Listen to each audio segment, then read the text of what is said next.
On today's edition of the Palace of Pistons podcast, several Pistons suspended by the NBA for the altercation on Sunday night against the Minnesota Timberwolves. But did the league dish out the punishment fairly?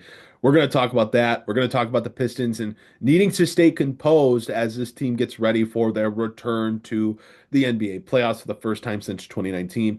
And lastly, we'll talk about the injuries that are mounting up for the Pistons. Should we be concerned about Cade Cunningham's extended absence? What's going on with Tobias Harris? And is Jaden Ivey going to make a return this year? All that and more on this week's edition of the Palace Pistons Podcast, brought to you by Believe. Good evening, everybody, and welcome to another exciting night of NBA basketball. The Pistons are digging in. They got the depth. They got the big men. They got the better basketball team. No doubt about it. Pistons need a three, and they have just under 3 seconds to do it. Here's Chauncey Billups. Here it is. He's got it. He's got it. Chauncey Billups hits the three. Overtime. Amazing. Approach Detroit basketball. Pistons fans, welcome back to Palace of Pistons Podcast, part of the Believe Network. I'm your host, Mike Anguilano. Joining me, as always, is Aaron Johnson. Aaron, how are you doing, my friend? Doing good. You know, it's like we get one guy back, we lose the other.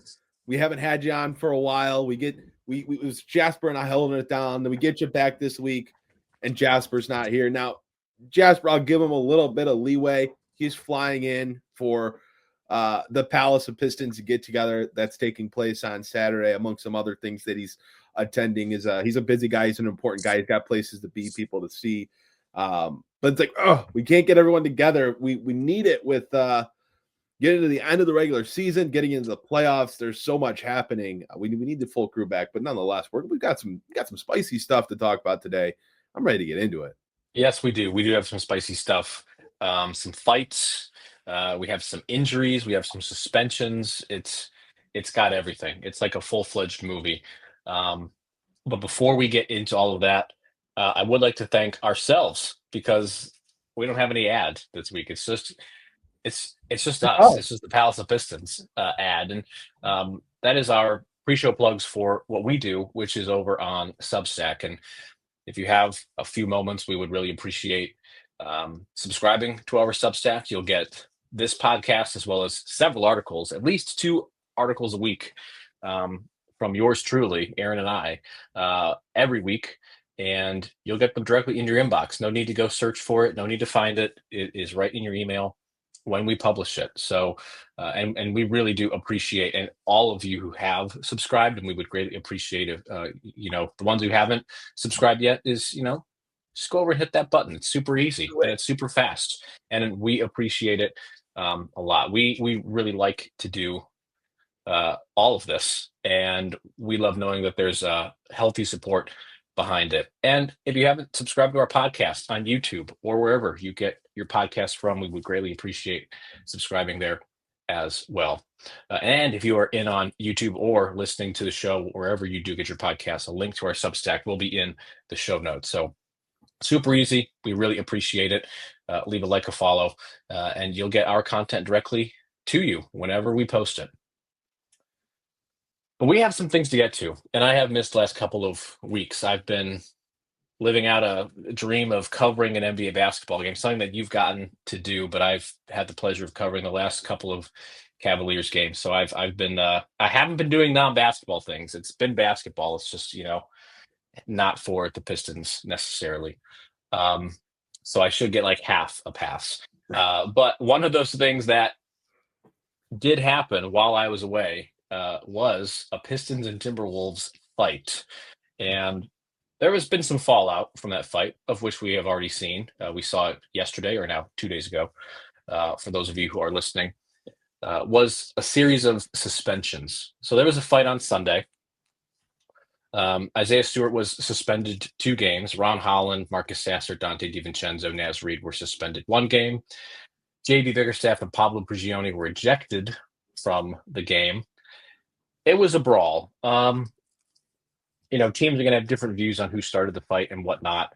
The Pistons were kind of cruising along. The Wolves did end up coming back to win, most unfortunately. But the fallout really is that you're going to end up losing some of these guys for a game. And they ended up losing that game to the Oklahoma City Thunder, but you're going to miss Isaiah Stewart again. And you already didn't have Cade Cunningham.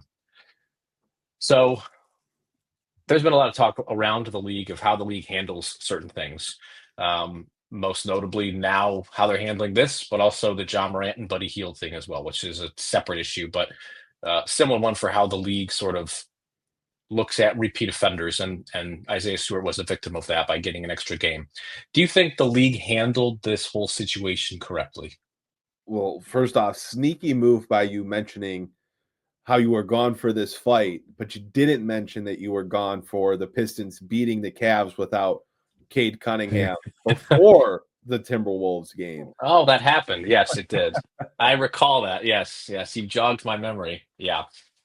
Look, going back to this fight, this brawl, this scuffle, whatever you want to call it, it was a problem mostly because of where it happened.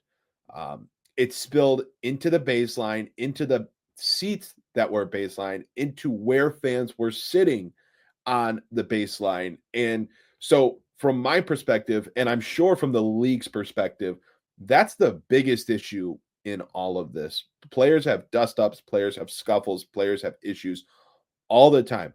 You saw it last night at the end of the Oklahoma City Thunder game when Dennis Schroeder and Shai Gilgeous-Alexander were going back and forth, jawing at each other. Even during the final seconds of play, during a live ball possession, they were talking back and forth and going at it. But with where the issue happened during the Minnesota game, that was the biggest issue. And so I think from that point of view, if you're the league, there has to be some sort of punishment to those involved. Now, here's where my issue lies. I do not think that Isaiah Stewart should have gotten 2 games. And I'll say that because Donte DiVincenzo, who was the one that started that exact scuffle, he was the agitator in that situation, and he only got 1. Spare me the repeat offender stuff for Stewart. If you want to put your hat in that court, fine. But how does the person that shoves Ron Holland into the baseline, into the cameraman, into the fans, who started the entire thing, how does he not get the top tier level of punishment that the league doled out? You know, if he was at 2 games, it would be a little bit easier to see Isaiah Stewart at 2 games. And look, I'm not saying these guys didn't deserve to face some sort of punishment. They certainly did. But at the same time, if you're someone like Marcus Sasser, even if you are Isaiah Stewart, like you're witnessing your teammate get shoved into the ground, get shoved into the baseline. Are you just supposed to stand there and do nothing? You know, I don't know why Marcus Sasser got suspended. I mean, sure, he was involved, but he was not like an agitator. He was not an instigator. He just kind of got involved at the end. And you looked at, like, the Wolves had some guys that kind of got in there as well, like Rudy Gobert, for example. So, look, again, there deserves to be some punishment for it because you have to protect the fans in that situation. And the league wants to do everything they can to encourage these situations not taking place. But I just didn't really think the punishment was doled out properly. And I don't know. Like Isaiah Stewart, he does tend to find himself in these situations. He was jawing with Donte DiVincenzo before that. But again, it's not like that was just Isaiah Stewart doing it to do it. DiVincenzo had just run over Ron Holland a few plays before that and was called for an offensive foul. You know, Donte DiVincenzo was the one who shoved Ron Holland after Ron Holland had, you know, a really nice finish against Naz Reid. So I just think the way the punishment was doled out felt a little odd to me. But this is the kind of situation that the Pistons tend to find themselves in. They find themselves in dust-ups. They find themselves in scraps. They find themselves in situations where they're jawing with the other team on a very, very consistent basis. Or it's JB Bickerstaff, or it's a player jawing with an official. This is just kind of the identity that these Detroit Pistons have. They've built this reputation, and it's not just a reputation that you're seeing locally from people that watch them on a nightly basis. You're seeing the national media talk about it too. You're seeing ESPN. You're seeing some of these other podcasts with former players and people around the league. They see it. They're recognizing it. So it's becoming the brand surrounding this group. And so that's something that the Pistons need to be aware of moving forward. I'm not saying there's a target on their backs, but the league, opposing teams, officials, they know how Detroit plays. They know how they react. They know how they talk. It's not a hidden feature. It's very out there. And we're seeing Detroit more and more getting in these types of situations where they're jawing or scuffling or shoving. And I don't know if that's going to be a good thing for them come the postseason. Yeah, I was just thinking about that before you said postseason. Is this this reputation something that could impact their whistle come the playoffs? Cade already doesn't get a particularly good whistle as it is, as a non-established superstar in this league. Although I think that's going to change come next year and the year after. Are they suddenly going to get an even tougher whistle if they're playing like the New York Knicks? Or somebody. How is that going to impact things? Or the Milwaukee Bucks, where Giannis is, basically going to bowl through just about anybody. Something that definitely has to be on their mind. And the animation from JB this season is not something I'm super used to after watching him for several years. This is like a different echelon of JB Bickerstaff, of where, yeah, he fights for his guys, but I don't recall him being this vocal, especially post game, like he has been this year. This seems kind of new for him. It's funny you say that, because it's dawned on me a few times this year when I've watched them or I've been in press conferences with them. Like, I didn't remember this from his time with the Cavaliers. Like, I mean, I know he had some instances where, he would get teed up or had a really animated moment on the sideline, but not like this. And not that JB Bickerstaff is like this, aggressor out there, or like what he's doing is, so bad or anything like that. I'm just saying, like, it's very noticeable how much JB Bickerstaff goes to bat for his team, whether it's during the game to the officials or it's post game during press conferences. It's because, those that followed the Pistons for the last few years are just not used to that, especially last year when, Monty Williams didn't do that during the game or after the game. So, but it is something that I noticed with Bickerstaff is he's not afraid to really go speak his mind. And I believe he's up there with coaches. He might be leading the league in technical fouls for head coaches this year. Yeah, he might be. I'm actually going to have to check that. So what's your opinion then, while I go and check for that stat? What's your opinion then on how does this reputation affect them in the playoffs? Do you think it tightens the whistle? Do you think it makes their margin for error a little bit thinner? I don't know if it necessarily affects the whistle, but I think it from a different perspective, I think the Pistons have to be smarter. I think they have to do a better job of staying composed, staying out of these in-game conflicts, these in-game scuffles. It's something that they've just been a part of too much this year. And, you're seeing the ramifications of it right now. They lost that Minnesota game because they were already playing without Cade Cunningham, Jaden Ivey, and was Tobias Harris out that game? I want to say Tobias Harris was out that game as well. And so they were already playing without three starters. And then they lose Isaiah Stewart, their backup center, Ron Holland, one of their key forwards who was having a nice game, and then Marcus Sasser, who has been playing phenomenal basketball since returning to the rotation during Cunningham's absence. So they lost three guys. We're already down three other key players. They just didn't have the horses to win that race against Minnesota, they end up blowing a lead and losing that game.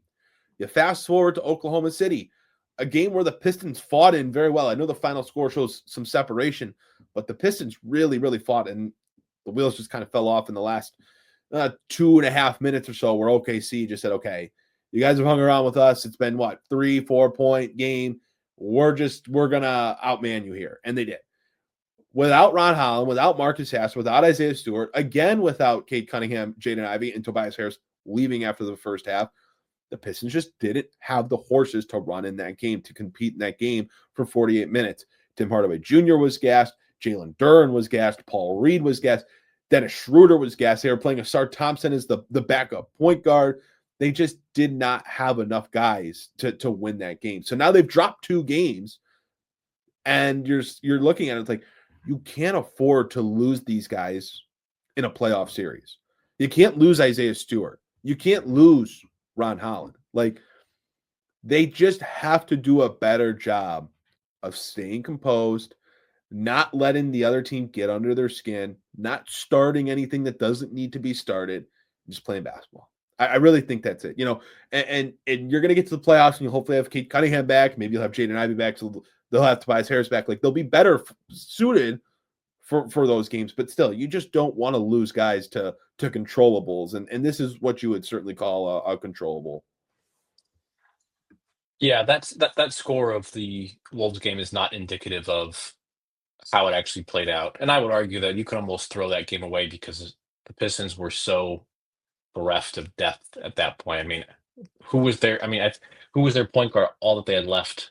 Because Schroeder at one point had 4 fouls or 5 fouls as well. Yeah, they were left with Malik Beasley, Asar Thompson, and Tim Hardaway Jr. was doing some initiating.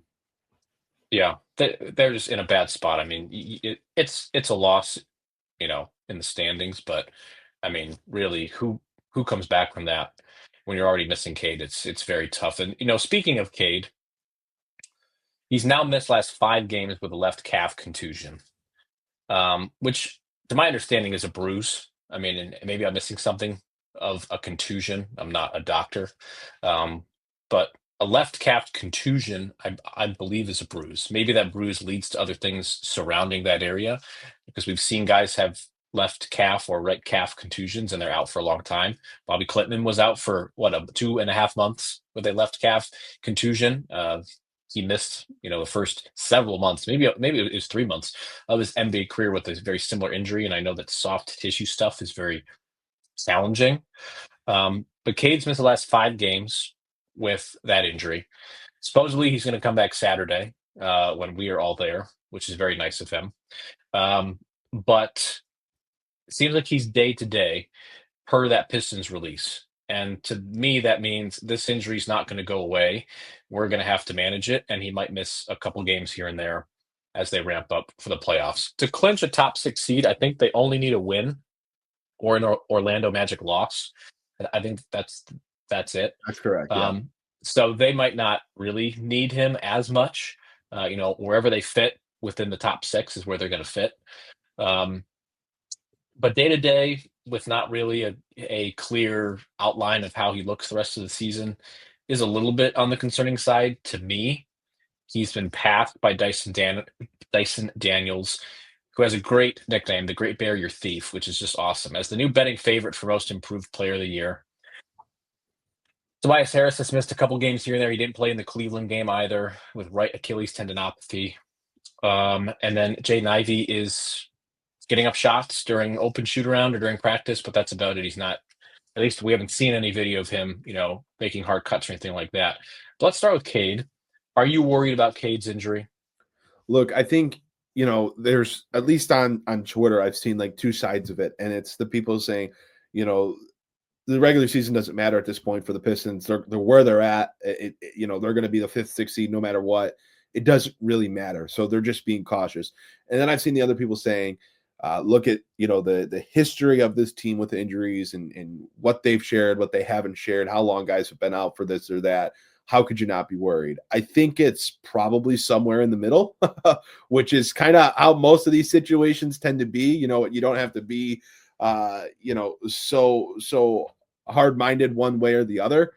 It is probably somewhere in the middle. I can't say that your star player missing 5 straight games and at least what sounds like at least another one, so 6 straight games in the final 2 weeks of the regular season is reaffirming or heartening. I would also not act as if the sky is falling based on what we have been told, the day-to-day status. It's not like they're listing him at a week-to-week or he's going to be reevaluated in 2-3 weeks.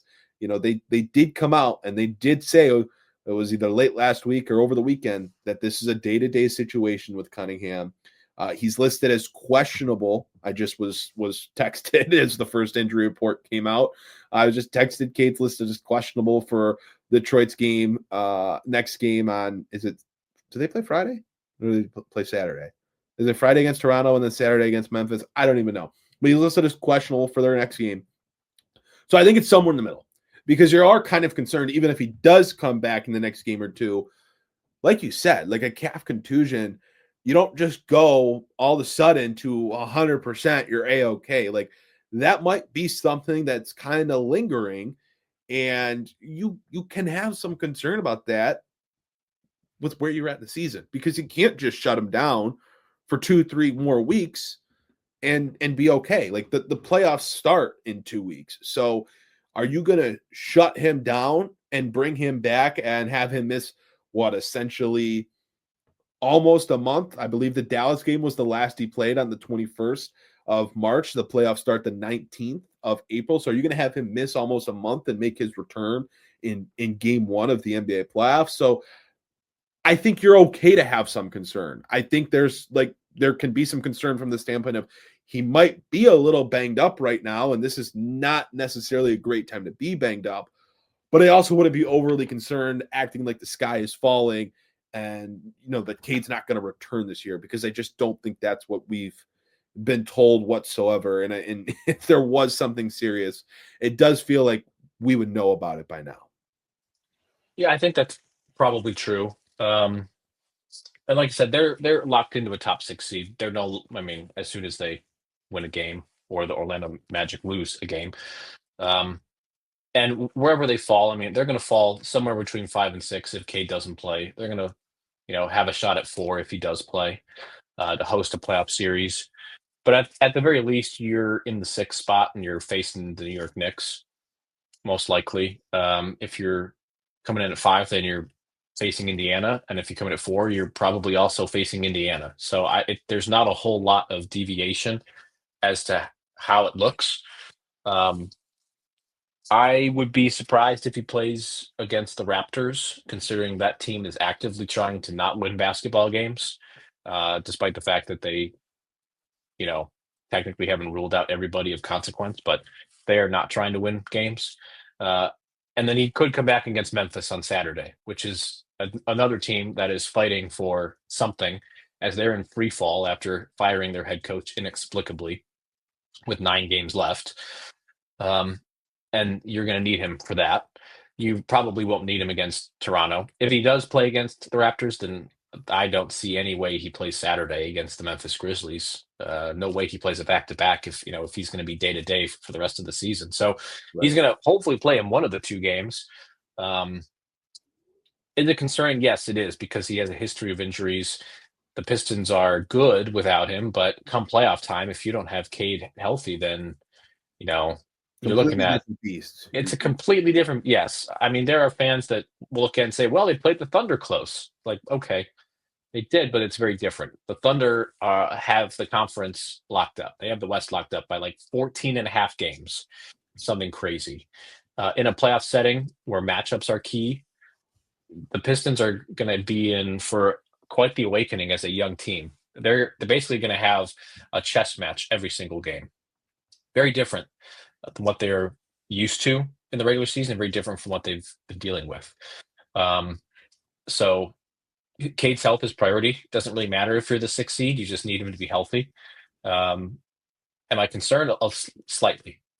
As for him no longer being the betting favorite for most improved player, I would imagine if somebody asked him that, in team interview or something, I would imagine he says he doesn't care. because it seems like that's the common answer for most players or coaches. Kenny Atkinson was asked if he cares about Coach of the Year. He said, nope, zero, not at all. So, another point for JB, but I would imagine the players are kind of the same way. So that doesn't bother me at all. They're 3-2 without him. Tobias Harris is also not fully healthy. And He's we don't out know for Friday's game. He's out. Okay. Then I would imagine he's probably not playing Saturday either, because that's another guy that you're going to want healthy, not because he's a game breaker, but he has playoff experience, and you're going to want that steady hand come the first round. And then nothing really on Jaden Ivey. Do you have any insight on Ivey? I mean, I've seen a couple of pictures of him and some clips of him shooting, but nothing really hard to sort of test that leg. We've really only seen him doing some jogging, some shooting. There's been no other medical update from the last one that said we get one in another 4 weeks, which put the timeline for the next update right around the final week of the regular season, the first week of the NBA playoffs in middle April. But there's been no other reporting. There's been no other information put out there on where Ivey's going to be at come that timeline of the last week of regular season, first week of playoffs. I don't know. I mean, I don't really want to sit here and speculate, but I just don't know one way or the other what his status is going to be. The last time we heard Jaden Ivey talk, it sounded like he thought he was going to be out there. He was going to be able to come back. He's doing everything he can to come back. But until the Pistons say Jaden Ivey's returned to practice and, was returned to the team, like there's nothing that says that that's happened or is going to happen yet. So right. It's really just a wait and see period with him. If you're the Pistons, you're probably more focused right now on making sure Cade is healthy and that you can get whatever's going on with Tobias Harris figured out, because he missed 2 games with this right Achilles tendinopathy. He was in the starting lineup and was scratched for the Minnesota game minutes before the game tipped off, and then came back for the Oklahoma City game and left after the first half. So this is clearly something that's continuing to persist. And gosh, when you hear the word Achilles and you hear the word tendinopathy, it brings me back to Reggie Jackson when he was on the Pistons, and how much the Achilles ended up really playing a negative role in his final time with the Detroit Pistons. So it's just not something you can mess around with. I think the Pistons are probably going to be rather conservative with him over the final, was it 5-6 games of the regular season now, because that's a guy you're going to have for the playoffs with his experience, with his abilities, what he does for this team. You're going to need him. So if I'm Detroit, I'm sure they're planning on being very cautious with him. They tried to bring him back. He tried to give it a go, but if it's festering back up again, that's something you've got to be really, really careful with. And I'm not going to sit here and tell you I'm a medical expert and know what the treatment is, but I'm sure a lot of it is rest, rest, rest. Yeah, I imagine it would be rest.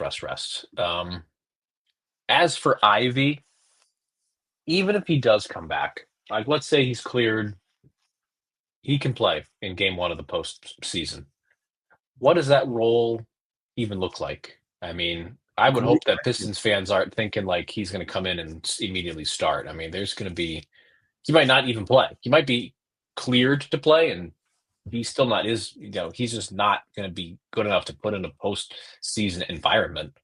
Yeah, that's what makes the timeline with Ivey so tricky, because that next update coming right near the end of the regular season, start of the playoffs, it's like, well, is that update going to be, okay, Ivey's been practicing with the team, he's been doing 5-on-5 stuff for the last week or so, and he's going to be returning now? Or is it going to be he's just getting into 5-on-5 and practice and stuff like that? Because, if he has a few weeks of practice and he's able to return for that last game or 2 of the regular season, that makes it a little bit more palatable to the idea of him playing in some capacity in the playoffs.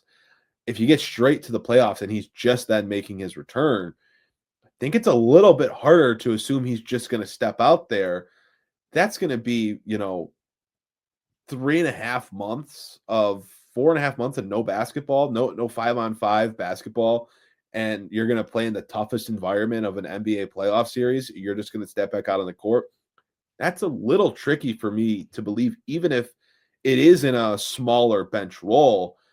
not that the Pistons don't need him, but there's going to have to be that grace period for him to get his legs back under him, work some rust off, like figure out his role, what he's going to be able to do in the offense. Like there's going and plus like fitting into the game plan and the strategy for Detroit, like, on both sides of the ball in the playoffs. Like it's just a lot different than a regular season game against New Orleans in the middle of March. Like it's just a different beast. So I'm not sure off that timeline, like how realistic it's going to be to integrate Ivy for the playoffs, unless he's coming back that last week of the regular season and is going to have those 2-3 games to get his feet wet.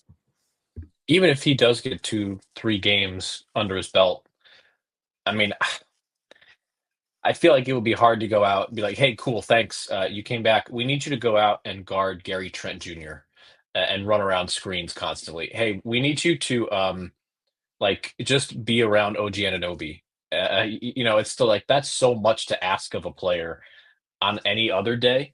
But it's even harder to ask that of a player that's going to be playing against like who are the Pistons? Oh, it's the Bucks. The last 2 games. So those aren't walkover games either. The Bucks are going to be playing for something.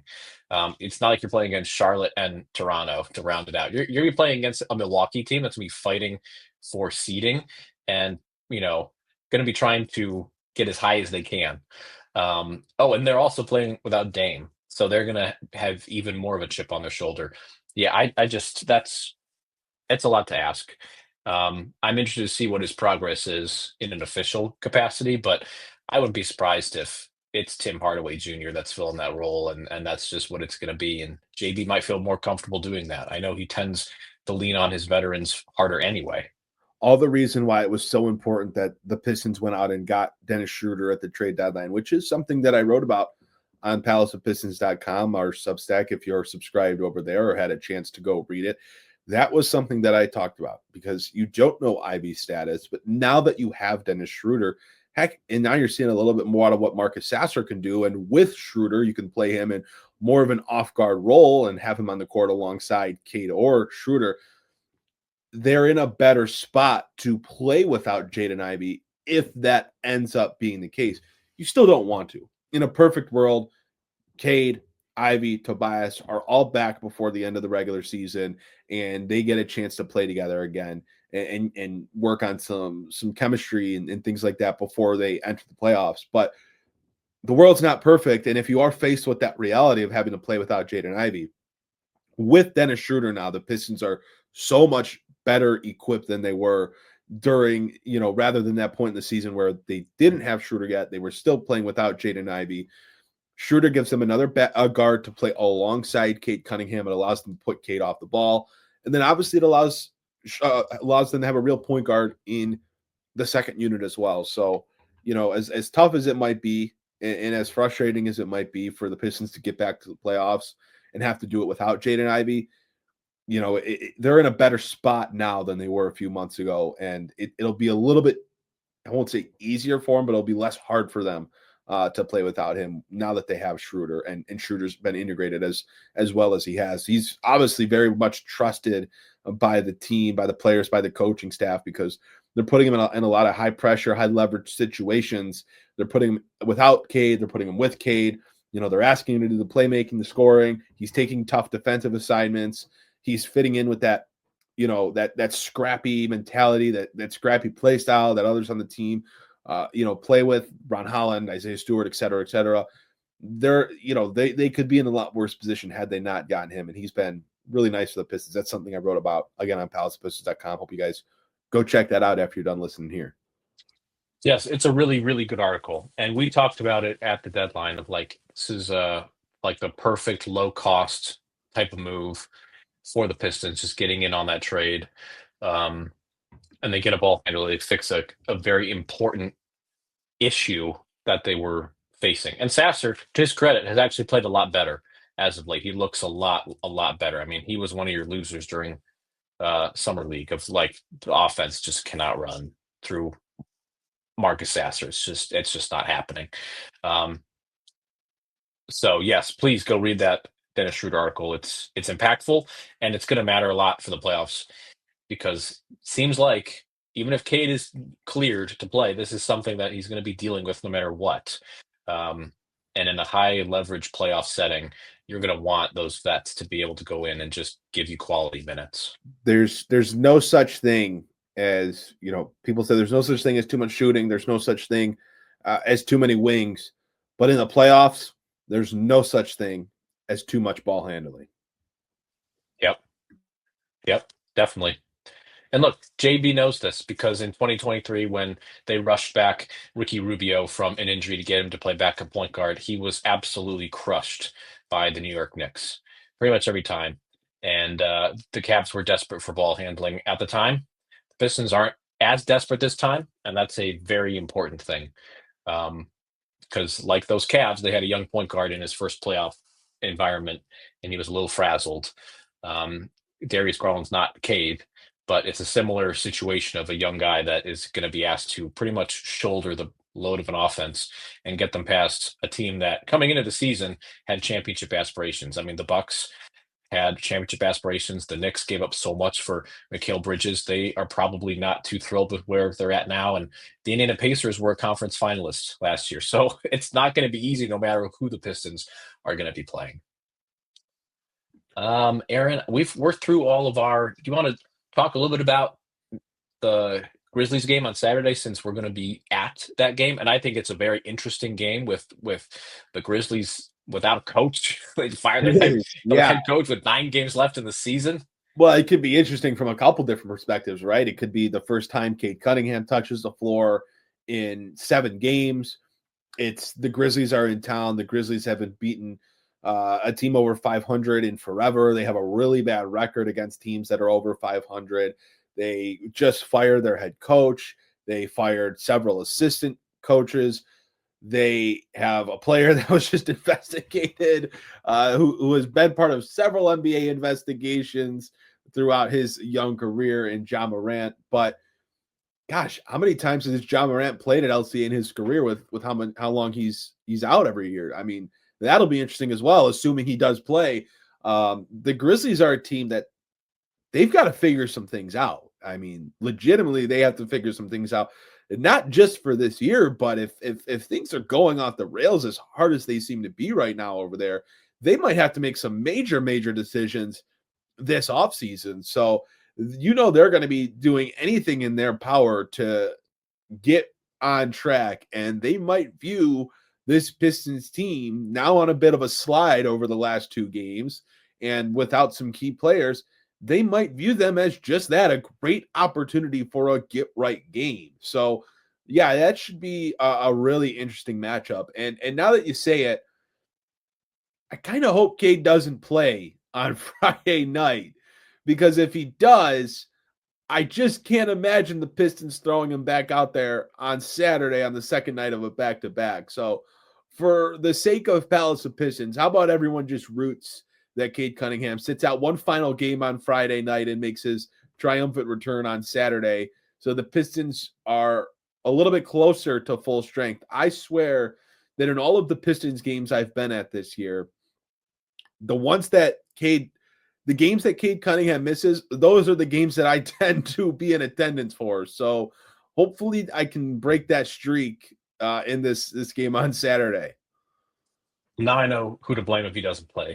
We brought the jinx with us. I was at the Philadelphia game earlier this year where Cade was in the starting lineup, and I went to go sit down, and Cade Cunningham was not on the court for the opening tip-off. So, yeah, let's try to break that streak. The Grizzlies play tonight, so all of you listening will already know what happened, but they're playing the Heat on national TV, a team under 500. But they were third in the West, second in the West. They're going to either be 45-32 or 44-33 when they play the Pistons. Almost the same record. That is a team that has some things to figure out. And the Pistons have been pretty calm, cool, and collected for the most part, other than the fight against the Timberwolves. They were kind of chugging along and beating teams that they should be beating and staying with teams that they probably shouldn't be. So it'll be a fun game. The Grizzlies, pound for pound, are one of the more talented teams between Ja and Jaren Jackson and They draft so well with Jalen Wells, and Desmond Bane's one of the best shooters in leagues. It's a very talented team, but they're in a little bit of flux right now. So we'll see if the Pistons can be healthy and take them down. It should be a really, really fun game. Yeah, their roster is too good to be in this situation that they're in. And I thought Taylor Jenkins was a really good coach. So I'm very curious. I'd love to get that article that we know we're eventually going to get on how everything went awry like it did in Memphis, because there's a lot of talent. There's a lot of smart people over there. Their front office has done a phenomenal job assembling a team, primarily finding guys in the draft. I mean, you think about some of the guys that they've picked, Santi Aldama. I mean, you can even go back and say Desmond Bain. You can look at Jalen Wells, Zach Edey. Like, they do a phenomenal job in the draft. They've got guys like Gigi Jackson and Vince Jackson, or Vince Williams. Gigi Jackson's playing in the G League right now. And it's like, this guy was having some monster games for them last year when they were super short-handed. He's a 6'10", super young, athletic wing. I know he was hurt and missed some time, but that guy is playing in your G League. Way too talented. They're loaded over there. So they've got to figure this out, because there's just too much good over there for it to fall apart. Yeah, and Taylor Jenkins is going to be at the top of everybody's coaching list come this summer. Like, the Orlando Magic come to mind. Unless you hear some crazy story, about why he had to go. Like, I just can't imagine him not being the top guy unless somebody else gets let go that shouldn't, because he's had some great success. Yeah. Well, it'll be a fun game, and we will all be there to watch it live for our annual Palace of Pistons get together. Now, if only the rain could hold off so we can also make it through the Tigers game, that'd be even better. Yeah, I really don't want to sit through a rainy Tigers game. I did it last year very early in the season, and it's just not for me. I'm not an outdoors guy when it's raining. So hopefully the rain can just kind of chill out that day, and we can do our little Tigers, Pistons back to back there. Yeah, we'll have fun either way. But I would prefer the no rain. Aaron, anything else you want to plug? Do you want to do the end of show plug since I did the pre-show plug? Okay. It feels like that's my thing at this point, guys. It is, yes. We've hit that point in the show where it's whatever you're doing, whatever you got going on right now, you got to stop what you're doing. You got to go hit the subscribe button. You got to go hit the follow button. You got to go hit that like button. Okay, leave us that 5-star review. Go on Spotify. Okay, if you're listening on Spotify, I need you to stop what you're doing right now. If you're in the car listening to us on your drive to work, okay, or your drive home from work, pull over right now. Okay, pull over to the side of the road, get into that parking lot, pull into that gas station, go into Spotify, go leave us that 5-star rating, go leave us that comment, go hit the follow button. You need to go do all that. YouTube's super simple. YouTube on the same page that you're looking at, just go hit the subscribe button, hit the thumbs up button, and you've done all you need to do. But we love the comments as well. I love seeing the comments, even when people make up things that we said or say we said things that we clearly didn't say, but it's okay. Like, just leave a comment anyway. As always, like, follow, subscribe, show us its support. We need it. We love it. We appreciate you. Aaron, you're telling this to everybody now with a 1080p webcam. So now it's going to be even more like visceral that you have to subscribe. New computer, new me. Yes, but same message, which is to subscribe to our Substack. We really do appreciate it. Costs you nothing. Costs you $0.00, but it means the world to us. And follow us on social media as well. Interact with us there, whether it be X/Twitter or Instagram or Facebook or TikTok. You can provide your comment to us in a series of ways. Most of them are YouTube comments, but we read them, and even the ones where we get bashed, we still appreciate the interaction. Aaron, if you have nothing else, we can wrap up this edition of the Palace Pistons podcast. Okay, sounds great. Well, thank you all for joining us on this week's edition of the Palace Pistons podcast, part of the Believe Network. And for my co-host, Aaron Johnson, we will see you all next time.